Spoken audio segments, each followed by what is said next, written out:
For most of you guys, you probably know yesterday was my birthday, right? You guys know that? All right, that's good.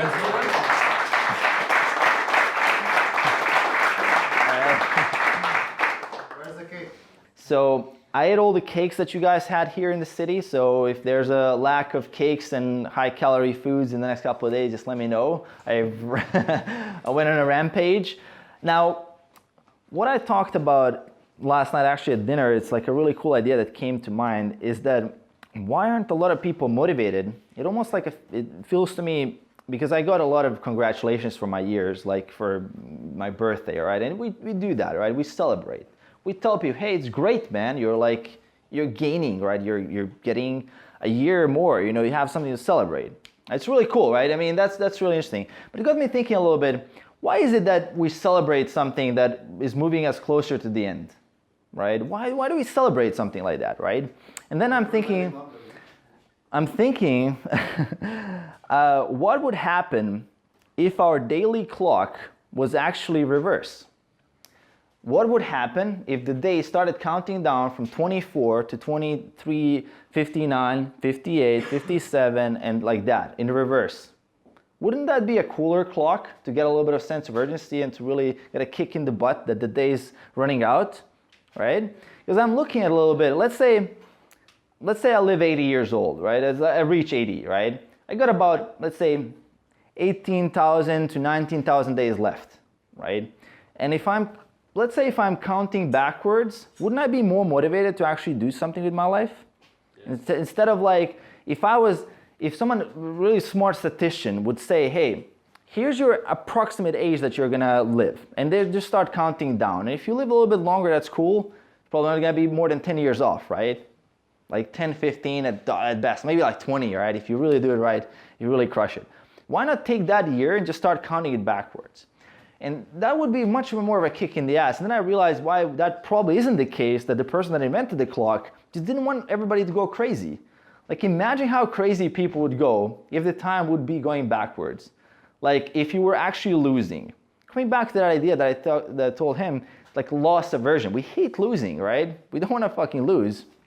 We just want to win, right? We just want to, we value more having the thing that we have right now than the thing that we're going to gain. I mean, it makes sense evolutionarily. Like if you saw like a bunch of honey there, you'd be like, hey, it's honey, and then there's a tiger there.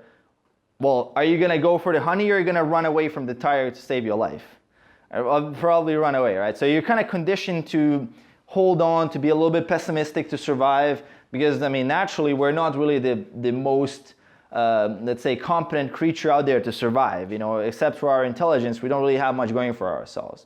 So if in an environment, there's a lot more animals that have many more advantages, in a wild environment. So we have to be really careful, like kind of a conservative. We have to calculate each step. And if you look at, let's say, hunter-gatherers, and that's how they think, right? It's a very planned kind of action, It's not like just, let's raid the tigers, like they all get slaughtered instantly because the tiger is better, right? How the tiger is much better up front. So you kind of have to outmaneuver him. You have to be clever than him.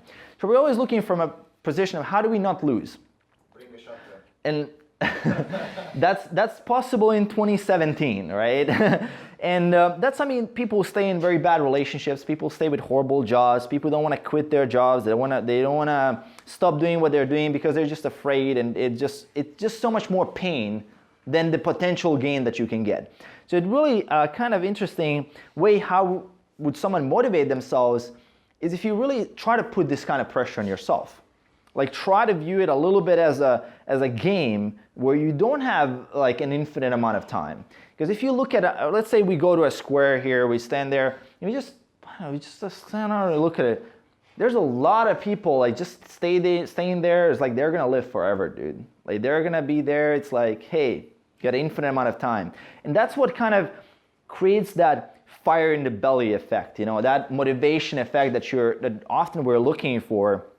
Because as I mentioned in the intro a little bit, well, you guys know what to do. You kind of know, right? You know what is gym, you know what is training in general, you know what nutrition is, you know what healthy food is. Like anybody knows. Like if I stop someone on the street who clearly, let's say, is overweight and needs some attention, information, or whatever to handle this, You think they don't know that they should stop eating ice cream at like 11 p.m. and getting those extra 2,000 calories, right? You don't think they know? Like, come on. You don't think that person knows that they should do some kind of physical activity? Of course they know, right? Same as, and they actually care as well, which is interesting. They care, but it's like, it's easier for them. You're scared. There's no sense of urgency for them to handle it. In that specific moment, it's easier not to, and they will self-rationalize through something called cognitive dissonance. So if you have some beliefs in your head, and you have certain other actions that are not in congruence, you will have pain. Very, very simple, right? So imagine you're thinking of yourself as like a very, very healthy eating person. You love healthy food. Eating a burger can literally cause you pain in some situations. I know people like that. That's called an eating disorder. But that's a case of extreme cognitive dissonance because the person's actions don't align with their beliefs, right? And in a case when that happens, there's only a few outcomes that a person can really do. And one is very common, which is just self-justification. They're just gonna find a reason for why they're not gonna do that right now. Like they're just gonna find a rationalization for why that's not gonna happen, right? Or they're going to try to change something. And that second one is really rare. Like it's really rare that the person is actually going to try to change something. And I'm always thinking about what it makes us tick. Like what makes us do what we do, or why do we don't do the things that we need to do? Like why don't you, let's say, approach that little cute girl there somewhere, she's really like your type that you would say in the 3 seconds that you actually cared to look at her. And why don't you go to the gym if you have that extra hour? Why you're staying home and doing this, right? It is because you feel like you have time. Like you really feel like there's tomorrow, right? You feel like that there is tomorrow. But is it really that certain as much as we believe, right? And that's one thing that is kind of a scary thought is when the more and more we're going into this realm of awareness. I look at the research, at least from what I've seen, we're less and less aware of what's going on. Like we're more and more disconnected from time because when you're using your Facebook, you don't know how old you are. You don't know how much time is passing. You're using your Instagram, you have the same damn profile picture for a year. You don't know that things have changed, right? You don't know that things are actually moving and they're deteriorating a little bit. So you're not really pressured that much. And plus you're getting all this validation for not doing anything, for just posting cool stuff that someone else made, which is not even your cool stuff. That's scary, right? You get validation for sharing a video, like a viral video. You didn't even do any effort for that. You get all this reward for no effort. So why would you do hard shit when you can do easy stuff and get the validation? Like why would you go out when you can just use the Instagram and you put a hashtag InstaLike and people will like your photo? Why would you push yourself? And that's a big question. So we're more moving into, at least from what I'm seeing, is that you literally have to engineer your own little world to be able to disconnect yourself a little bit from the outside realm. Because the most powerful thing that most people ignore, it's like a delusion, they ignore the environment. People ignore the environment. The environment is your Facebook, is your phone, is the people that you're surrounding yourself with, is the city you live in, is the gym that you're in, and everything around you. That dictates your life a lot more than people believe. Like, it's unbelievable. If I put a chocolate cake in your fridge, and if you come back home right now, how long do you think it's gonna be until you eat that chocolate cake? 10 years. Well, maybe like a day until you get hungry, right? It's very, very difficult to resist your environment, and it's impossible. It's almost impossible. If I had to bet in between on willpower or on the environment, I would always bet on the environment. The environment is gonna win, right? I know that, and if I go back home for Christmas, if there's a plate of cookies there, I'm gonna eat it. Maybe not the first day because I'm on my fat loss diet, but on the second or the third day, it's gonna keep chipping a little bit at my willpower until I run out, and then I'm gonna eat it. And it's gonna keep pinging at me until I go to zero. And that's essentially one simple example of the environment. Second one is my phone. Then is my computer. Then is the environment around you, like your friends. Because the way we human beings operate, we have normalization, right? We normalize depending on what we surround ourselves with. So if your friends at the same time are gaining weight as you won't even notice that they're gaining weight. because it's the norm, it's normal, right? Nothing changed because you're not actually looking at your previous self, you're actually pinging around people around you, and if it's all kind of cool, you just go along, right? You're just going along, right? All day long, and you're always going along. And that's the thing we need to be able to snap ourselves out of. Realize these cues, realize the environment, because the environment is actually being designed more and more to be against you in a way that it's not like physically targeting you or mentally or any way like trying to damage you, but it's actually just trying to get a little bit of your time. Put themselves on your agenda. Your agenda, you want to get, let's say you want to get really, really jacked, like you want to get really awesome physique. You want to develop really good relationships with people. You want to build a business. You want to meditate. You want to like reach these levels of enlightenment or whatever you want to do, right? And then you have all these ideas, you write out your goals, and you go and you browse YouTube, and then there's an ad, right? What does that ad want to do? That ad wants to get a little bit of your time. Because time is the only resource anybody cares about. Like if you think it's money, you're coming from a very low consciousness kind of level. It's all about time, right? Facebook is fighting for your time, Instagram is fighting for your time, your local Indian shop is fighting for your time, everybody's fighting for your time. So we're very easy to give away our time. When an ad appears, do meditation. You can meditate the ad off. And the thing is, what we have to do as men and as women, in at least the age we're living in right now, is we have to be able to create those boundaries. We have to be able to say no to certain things. And I talked about this in one of my videos where I said that saying no is even more important than saying yes. Like how the hell are you going to have time to do what you have to do if you don't have the power to say no to all your friends that are like watching movies on a Saturday night or Friday night, and you want to go out and like pimp it, or you want to go to the gym and crush it. And your friends are, hey man, let's just grab a beer and just catch a movie. That's so easy to do, right? That's like, all right, let's just do it, you know, like they're doing it. And how are you going to say no there, right? And really that no is so important because it's not like the 1990s, you know? It's not like where there's no internet. Like if you don't keep saying no, your day is gone. Like your days are instantly gone. Like if your day is not planned ahead at least 24 hours, it's done. It's done. You're gonna live in a reaction. Like with as much willpower as you have, it's not gonna help you if your environment is not designed for it.